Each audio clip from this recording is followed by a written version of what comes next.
All right. Are you ready? Let's go. All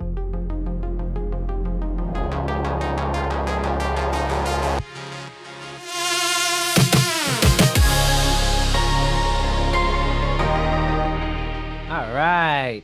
Welcome back to the Brothers Saga Podcast, where filmmakers, writers, and technologists explore the future of storytelling. Today we're joined by Yoav Yariv, founder of the Writing with AI community. The community subreddit, if you use Reddit, you know it's a big one with over 125,000 visitors per week and thousands of contributions. He's also the organizer of Voltageverse, which we believe last year was the world's first AI writing competition. And so, he's someone who's deeply engaged in the intersection of creativity, of consciousness, especially AI, large language model usage. Yoav, give us the 30-second version of your intro. How did you get into AI, writing, LLMs, and chatbots? First of all, it sounds that I'm more interesting than when you say it. So maybe I'll use this clip later on. 30 seconds. I'm like Batman, just not cool, but I have parallel lives. I have a tech life, which is I've been a product manager and a founder of startups, an advisor, an investor, and whatever for the last decade or so. But in parallel to that, I always did art as well, music, writing, whatever. I also had actually was a DJ in Tel Aviv. I had like a monthly party in Tel Aviv for some time. So I was always in this intersection, and then the ChatGPT moment, 2022. I started using it for trying to code things without needing developers, which is a wet dream for any product manager. Vibe coding, of course. Yeah. Yes. Before it was called vibe coding, it was just replacing engineers coding. And I thought it was cool. It wasn't really there yet, but then I started thinking about how it's going to it's a large language model, obviously. Language related tasks like writing could be really interesting, and then I started doing it, and I was like, oh my god, this is writing. This is the new writing. This is how writing is going to be. And then I was hooked. Was there a That's specific moment where AI writing clicked for you? To be honest, for me, it's the fact, it's not the first interaction I had with an LLM. It's actually the second one. It's because it was so fun. That's when I realized it was so fun that after I finished the first session, I just had to go back. Yeah. I have to go back. Finally, I have someone that I can talk to about, what I'm wanting to write, how I want to do it. And he has to stay there and listen to me. That's incredible. Yeah. I remember there was I forget exactly what it was, but someone was using GPT and posting stuff, and they made I think it was Will Ferrell interviewing somebody, and I read it to my boss at the time, and it sounded just like Will Ferrell saying it, and I was like, wow, this is really good. That's when I kind of knew it was on. That's when it clicked, the Will Ferrell moment. Yeah. Now, you studied consciousness in university, which is a fascinating background for someone managing a community, all writing using AI language models. Can you talk about that? Sure. So I studied a program called Consciousness Studies. It's basically was mostly biology, philosophy, psychology, and then I had like a semester that I can choose whatever from the university, and the focus was really trying to. It's called like the hard problem in philosophy, consciousness. Um, to be honest, when I finished the degree, I knew less about the subject than before. Right. I don't know if that was the point of those 3 years, but that's the reality. And one of the, like for me personally, one of the things that are mostly related to LLMs is that one of the works I did in university was trying to, it's so funny thinking about it now, but thinking about the Turing test and Right. thinking what is the new updated Turing test. Yeah. And obviously, even at that time, there were already some ways to beat the Turing test. Like if somebody doesn't know, like the most basic way of the Turing test is having a conversation with a machine. And if the human interviewer cannot say for sure that it's a machine, that's enough. It's more like a common sense test. That's what Turing thought, that this is the criteria that we use for other people to decide if they're conscious or not. Basically, if we think that they're conscious, they probably are. But there are very easy ways to trick people to think that something is conscious, like having spelling errors, for example. People don't think that machines will have spelling errors. So it's pretty easy test. And I come up with like a brilliant solution. He needs to pass the regular Turing test, but the designer of the machine uh, he isn't allowed to know how the machine passed it. Mm. That's what I came up at the time, and now it's already like way beyond this stage. So Interesting. Yeah. Well, let's in honor of Turing, let's do a Turing test. So whoa. either I wrote this question or I got ChatGPT to write this question. You can either answer the question or answer if you think it was me or ChatGPT. Here we go. Do you see large language models as tools that simulate cognition or something closer to collaborative thinking? That doesn't sound like GPT, by the way. Mm-hmm. Maybe it is, but it doesn't sound like him. Mm-hmm. And do you want to answer the question or do you want to know? No, it's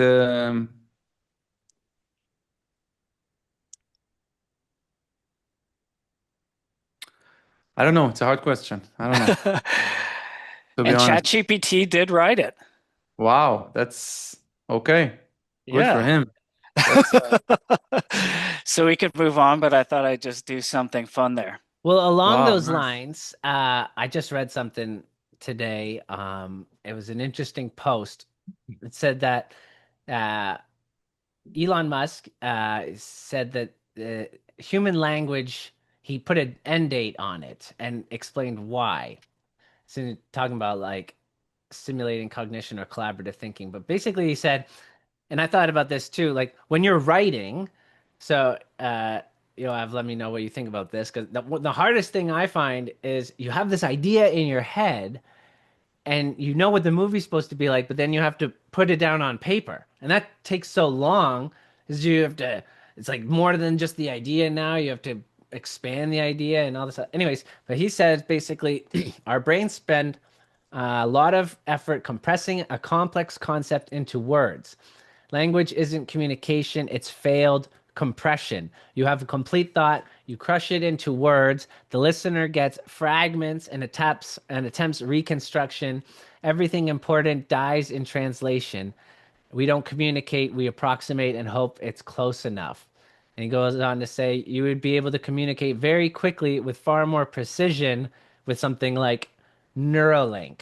So I thought that was interesting. He's kind of predicting in 5 to 10 years, speech is sort of optional. What do you think about that? Wow. I'm surprised that I have so much to say about that, actually.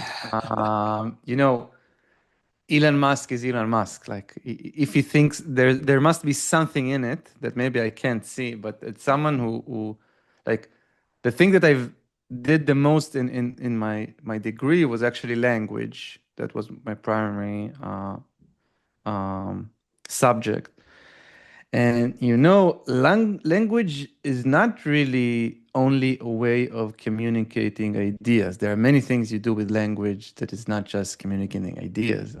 Giving names. There are actions that you do with language. There are a lot of things that you do with language. That's one thing. And the fact that you have something in your head and the translation from your head to, written language. Again, written language is a particular form of language. Not every language is obviously written, but from my experience, this is wishful thinking. Like you think you have a coherent idea in your head, but for me, the fact that I can't write it doesn't mean that I just have a translation issue. Is that sometimes things in my head look pretty smart, Yeah. but they're not that smart. That's my Like honest if you could see opinion. what your dream really looked like after, it'd probably be mostly missing, weird stuff happening. It's just, it's a flash in the eye. You think it lasts for minutes, but it happens just in a second and it's gone. There's there's so much, like, you think when you have a thought, you think you have only this thought, but there are so many things happening that are unconscious that can influence why you think this thought is smart or insightful. The air is great. It's a sunny day. Something really good happened to you 15 minutes ago. You're relaxed. I think it's more of an emotion that you have, an idea that is correlate with some emotion, and you assume that it means that if only I can extract this wonderful thing that I thought it would be amazing, but that's not my experience with language, with writing, with ideas in general. Sometimes I don't know if it happened to you sometimes you smoke with some guys and you think about something and so great, then you try to actually write it, and it's stupid. I don't. Maybe it's just me. I think that was a Seinfeld episode, actually. He got up in the middle of the night and scribbled something down, and so Exactly. yeah. So I want to dive back into the sort of origin story of your subreddit. So you started it writing with AI, all one word, if people want to search it, and I think it's up to 126,000 weekly visitors. When I joined a few years ago and started posting from our Saga account, I think it was like 10,000 people. So it's way bigger. So what inspired you to create it? So what's the origin story is, again, I told you a little bit that I started writing, and I was like in the intersection between writing and tech in general. And if there's something in the world, there's a subreddit for it. That's how I know Reddit. Yep. And I just wanted to learn about it, to learn about prompting, to share with people. Maybe they know. It was like, I remember when new models came in, and I tested them, and there are local models that I didn't test. So I just wanted to get proficient in it. And I thought having a subreddit for it would be the best way to go. And actually, when I started looking for a subreddit to discuss it, they were actually Writing with AI existed.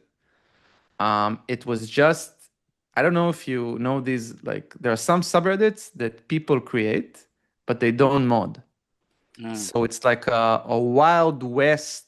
There was like 5,000 people, but I would say 95% of the conversation was AI haters just shitting all over the sub. That was the subreddit. There was no meaningful conversation that could have been made at the time. And the admin was inactive. I sent him a message, hope that he'll see it, because I saw the potential, and I asked him if I can take it. Again, it was 5,000 people at the time, and he said yes. He gave me the permissions, and from that point on, to be honest, until today, and we have a team like five mods. I would say 95% of our work, our actual work, is making sure the conversation is, I would call it even human-like, not just so full of hate and passion, like and spite. That's like 95% of our work. And we reached a point that, last week we were 14, number 14 in the writing category in subreddit. It means that the Wow. entire subreddit, like the numbers like the numbering goes based on the 3 days interaction with the sub. So we had like 3 days that we were 14 on Reddit in general. It means that we passed subreddits with 20 million users, which is crazy, I think. Cool. But to be honest, that was most of the work in the sub, just making sure people can actually post there. I don't know if you remember in the old days, because if you were there when there was 10,000, it was still really, really early on. It was also almost impossible to post there without getting your post completely swamped with haters, completely swamped. Yeah. And when did you really feel like the community started to take off?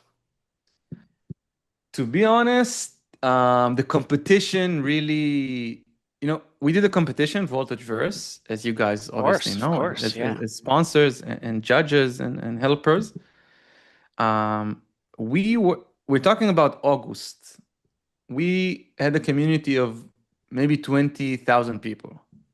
And now it's almost 90,000 people.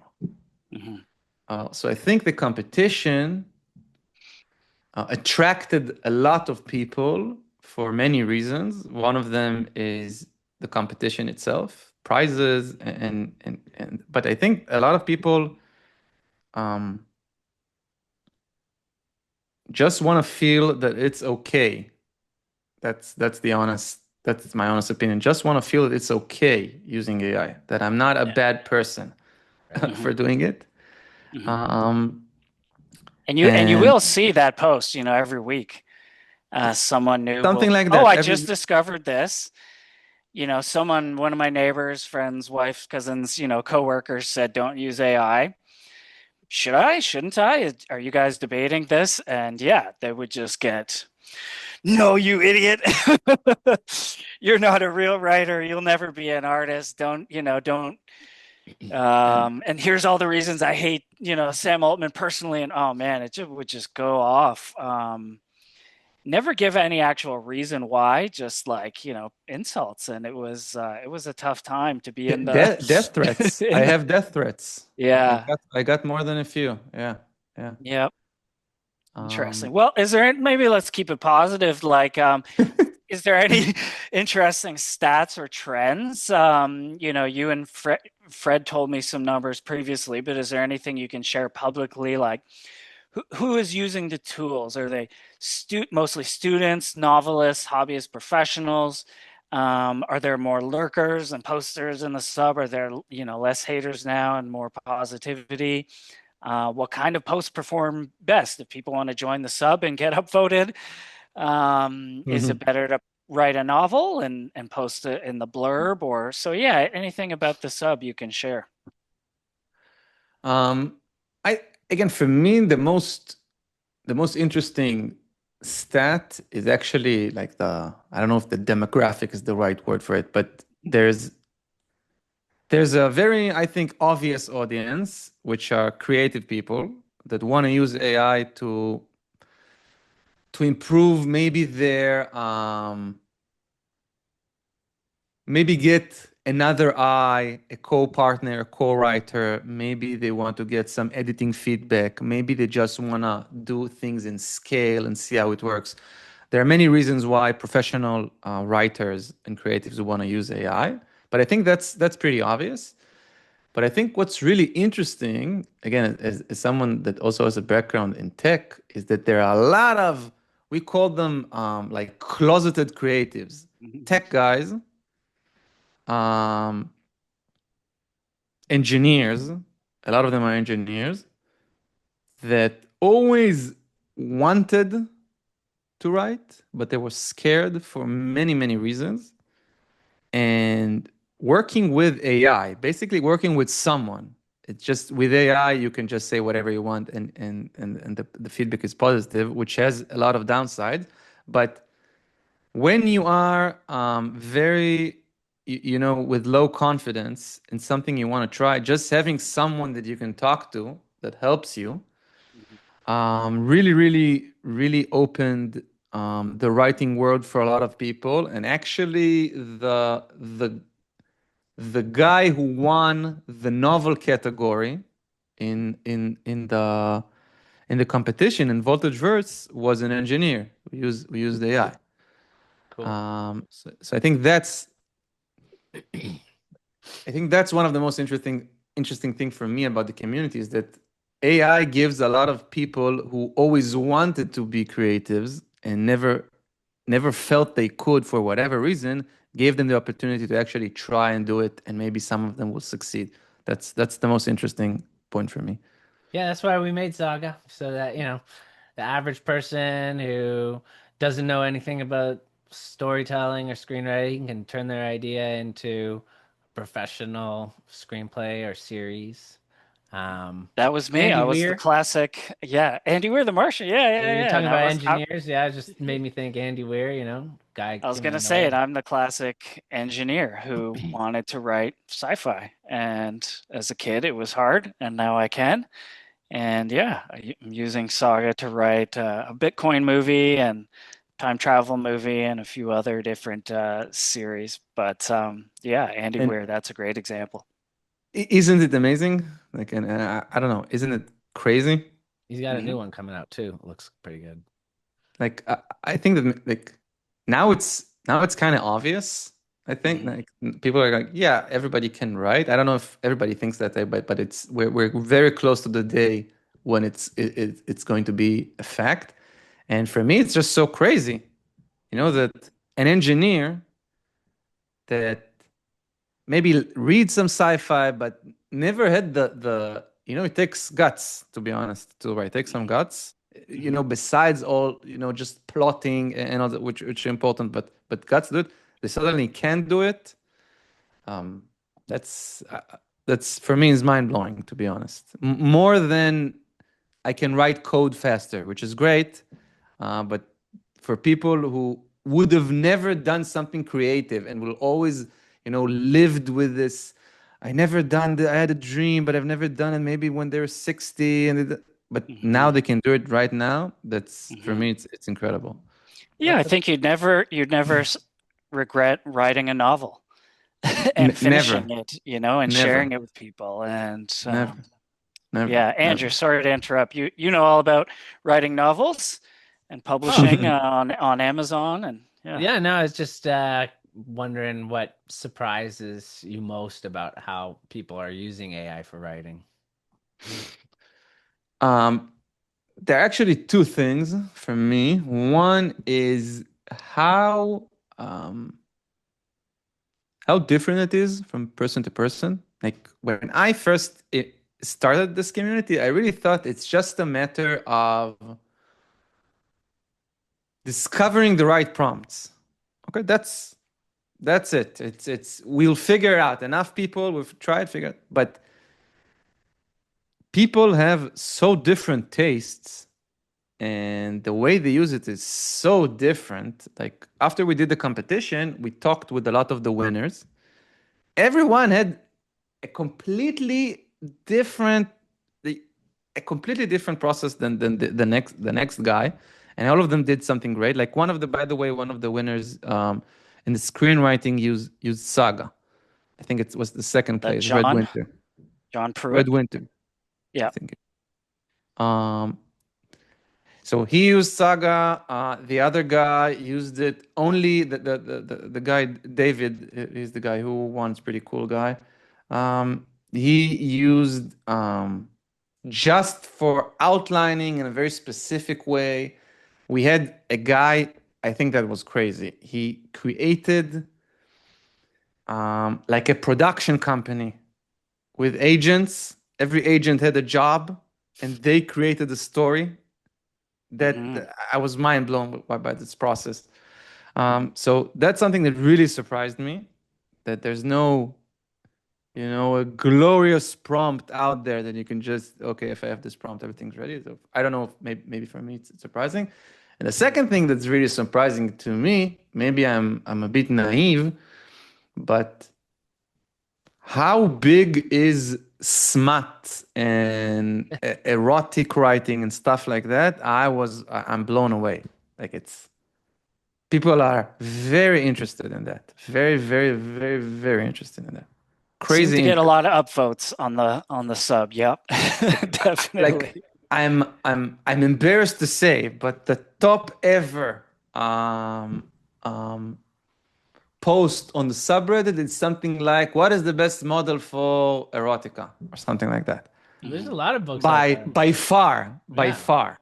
I mean, it's Like, always been a big genre. I mean, they make fun of it in movies all the time. You see the reading and they start to get embarrassed as they're reading aloud. These books have been around as long Oh as yeah, I people have been remember writing. walking down the bookstores, the old chapters, Yeah, half a different shirt off. bookstores, and then the romance section was bigger than the sci-fi section. Yeah, and so I'm naive. I guess I'm naive. To be honest, I was like, now when you're saying it, I'm like, okay, yeah, I'm an adult. I know how things work. This is obviously the well, I case. know people want to read it. I was surprised so many people want to write it as well, but maybe they write it to read it themselves. Okay, so yeah, that's maybe, I don't know if it's interesting to you, but one of the things that I'm starting to realize, that there's also a substantial amount of people that actually they write it to play with it, like to play with the story. It's not about they have a vision, they want to get from point A to point B, and they need to fill in the blanks. No, they play with the world, they play with the characters, they do something, then they say, okay, let's have him fight now another bad guy. And so I think a lot of people write it for their pleasure, not even to ever publish it, which Like is a choose your own adventure story that never ends. exactly. A lot of people are doing it, and I never tried it like with erotica and romantic. Like I don't know. For me, it's not my poison. I don't know, but there's a lot of people that really enjoy it. And to be honest, there was a lot of debate internally in the Mon team. What do we do with not safe for work? It can get pretty bizarre, not safe for work in Reddit. It can get really wild, really, really fast. Well, that was one of our next questions is like, how do you balance free speech with sort of Reddit allowed speech with, subs that are very open. So some subs are very closed. Some will allow you to talk about politics on a sub about cats, and some, but I mean, writing romance, R-rated movies, this is, it's a part of life. It's a part of culture. So yeah, how do you balance it? Is having more mods and having a team of 5 being able to, again, you're talking with people, you're making a decision together. So I actually have a very like a sort of benevolent dictator mindset on the subreddit. So for me,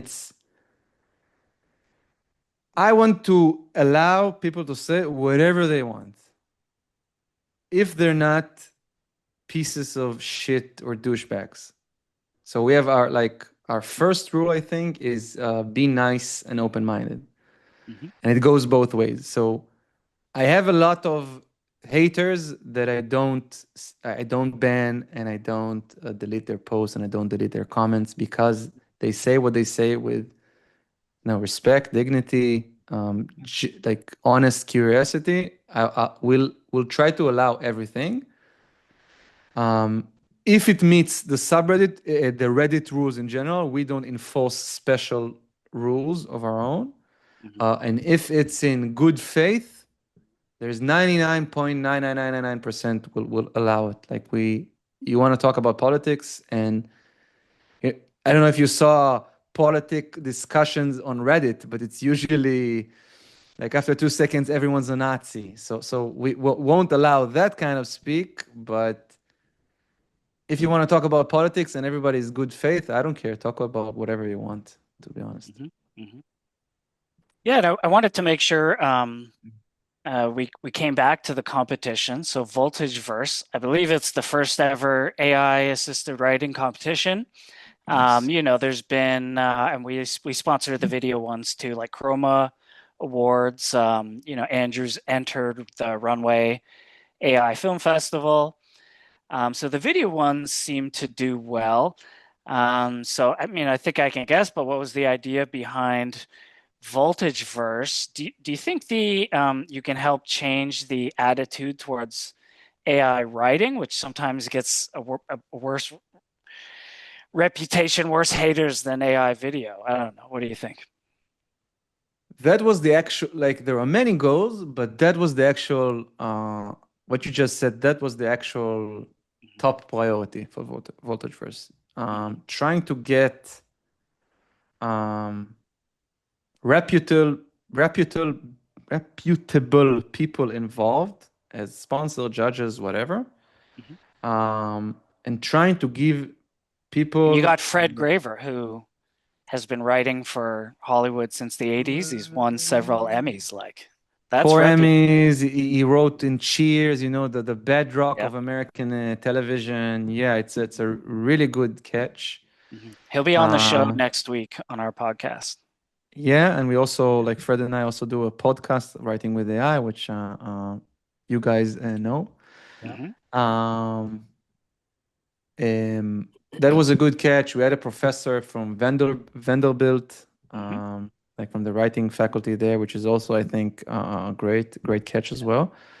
But really, the main point was it's okay. It's okay.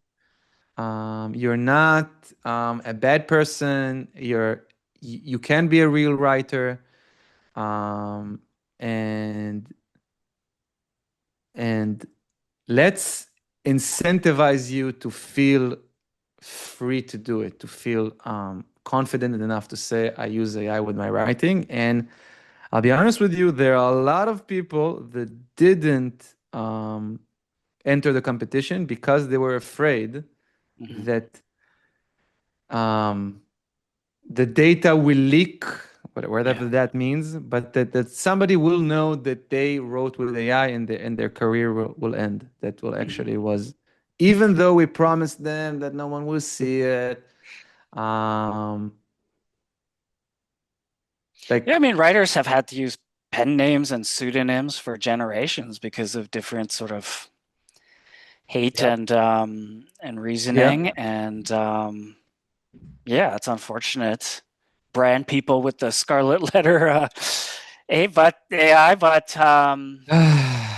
So when it comes to judging, how do you think people should judge scripts written with AI? Should they judge them if they have more human authorship better, or if they have more heavily AI assisted ones, rate them, how would you rate it? Like 90-10 human, 50-50? What's an ideal balance? Or, personally, I wouldn't care. As long as the script is great, the ratio does not matter to me. But what do you think? So that's a really good question because, when we did an AI assisted competition, it's really easy doing an AI generated competition because it's 100% generated. When you do AI assisted, that's the question that we got. If 5% is assisted, if it's only human doing 5% of the work, is it even AI assisted? Like, when is there like a magical threshold? So I think it's a bit more complicated. I think that on the most basic level, I think you're right. Like, if it's sort of a Turing test, right? If you read something, it's really, really good. Like, if tomorrow I learned that The Godfather was written by an LLM, I would it would watch still it. be my favorite movie. I I would wouldn't watch care. it again. I don't Yeah, fucking care yeah, who wrote it. yeah. Like if it's Mario Puzo's dog wrote it, I'm fine. I'm totally fine with that. So I that's think that's one what thing. a lot of the debate is missing is like it's about the audience. The art is a market, and if I want to go see a movie and, buy Okay, a but that's $15 exactly my ticket, yeah, but that's exactly my second point. yeah. There's going to we maybe we don't see it now yet, but there's going to be um, um, a developing niche market for human writers, for 100% human writing. Mhm. And it's going to be interesting how they're going to verify it. But I think there are people, and I don't blame them. It's a psychological thing. But I think there are people, and there are a lot of people that they want to know a person did it. Like I'm in your camp in the sense that if it's good, it's good. But I not only understand the camp of you like human 100% written, but I think that it's also going to be a niche market that people are actually going to pay premium Mhm. just knowing that it's a human work. Yeah, But you can go to London and you can pay, $1,000 a pair for these beautiful shoes. And the guy will talk to you and show how he hand stitches them, or you can go correct. to, yeah, Macy's or Amazon or and buy something a little bit more affordable. That's and sometimes I want a Levi's jean and sometimes I want the Japanese hand stitch with the cool hand dyeing. But yeah, that's fine. I mean, even if these festivals like the Academy Awards want to say, at least for now, if the script was written by AI in any way, you just have to say so. I don't know if they'll want to have separate categories. I don't know if the audience will care. I don't know if the audience still cares about awards. So, Hmm. do you think that AI writing competitions um, will be more common? I find that people have less time for reading in terms of things they need to judge or review. Um, I just did the Chicago AI Film Festival and I watched almost 60 videos, Well, between 30 seconds and 5 minutes, but it's fun because you can just sort of watch them in loop, right? If someone was like, here's 60 screenplays, that's I feel like it's harder. It'll take more time. So, um, yeah, what do you think about AI writing competitions in general? Maybe is it hard? Are you going to do it again this year and every year going forward? What's the future of Voltage Verse? we're definitely gonna do it. Great. Bigger, better, and so on. But Just I got to think find that those judges. Yeah, it's hard, right? It's hard. it is to be honest. But it's going People to give be up their time and they're not getting paid. They're just I don't reading know if you scripts. remember, but I told it to every judge and sponsor. I told them the best voltage verse is going to be the third competition. I don't know if you remember it, but Mm, it's the bigger you are. When I approached you guys, it was we've got a 20,000 community, and now we approach people. We got 100,000 people community, and maybe hopefully we'll have 500,000 people. But there was something in your question. I don't know if I'm just raving about something else, but I think that there's one thing maybe I want to throw out there about future of writing, but it's not really writing only; it's creativity. I don't know if you guys use Suno, right? yeah. For music, yeah.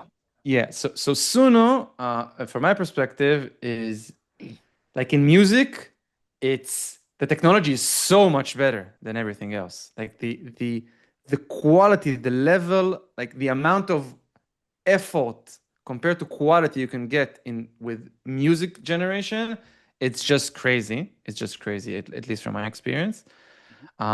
But what you start realizing when you analyze how people use Suno, you start to realize that pretty quickly people who get hooked on Suno, like I don't know, 95% of the entire music that they listen to is their own music. Yeah. Which is interesting. Mm, And as someone who uses again, I told you I have a bit of a music background, so I use Suno a lot, and I also started finding myself like, Jesus Christ, I just listened for like, I don't know, 10 hours for my music.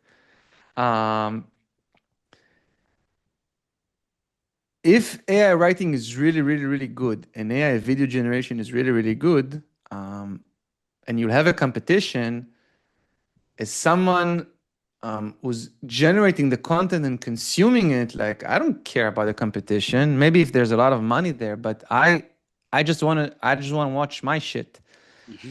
So I think that's something that's the only thing that it's, besides AI taking over the world or whatever, but that's one thing that's a bit scary to me, because for me the magic is, you write something or you create a song and you play it to some friends, and you get this feeling. Like when I did some DJ work, I had like, I don't know, 300, 400 people listening to what you do there. You feel this magic. For sure. And DJing alone, to be honest, I don't know if you ever did something. It's pretty fun as well, but you lose that magic. So I can that's something relate that a bit to scares me. that. Yeah, for sure. Like, I remember every time I finish a short or a project, you watch it. There's some pride there, and actually, it makes me think about like some of the algorithms that are out there that kind of feed you more of what you're watching, like on Instagram. Will it come to the point where you're creating your own stuff and then it's just giving you more about what you like to watch? I don't know. But you've talked about Your building, stuff. yeah, your own stuff. It's just you're in your own dream forever. If you can make the things you like, Yeah, by definition, you don't need an algorithm, right? yeah. You make the things you like the best. But how do you know what you like unless you watch things made by other people? Oh, it's it's a bit of Like, snake eating its tail, right? If it's a really interesting question, because what you're saying, it's very different between people who are AI native, yes, right, and us, like the yeah, computer there was the generation. world before the Yeah. internet was scanned in, and the world after it now, and And that AI is much, for me, it's much, it's, someone who lived through the internet. Mhm. AI is just, it's so much crazier, like the impact. Yeah, yeah. I mean, look at Which it. is, You're making your own music playlists and listening to it over other artists. That's an I'm interesting. feeling embarrassed, the part of me you that's gotta send me. embarrassed. You gotta send me that playlist. And there's the bell. So Yoav, speaking of your work, where can people find you? Follow you on LinkedIn. Obviously, voltageverse.ai is where the competition is. So we're looking forward to that in 2026. And anyone who's on Reddit, just go to search, type writing with AI. You'll see it, all one word, and join the community and post, and you'll see us there. So anything else you want to share, we'll put it in the description of the video. Wow, I'm ashamed to say that I think LinkedIn is the place to go for me. Wow, that's really embarrassing. I'll have to work on it. Until next time I join your podcast, I'll have something better. I promise. Cool. Great. And for our viewer, if this episode resonated with you, you can try Saga for free at writeonsaga.com. So, Yoav, final question. What excites you most about the future of AI storytelling? Having a partner that has no choice but to listen to all my ideas all day. Because the The future future is is yours. yours. Yours. Thanks. Thank you very much.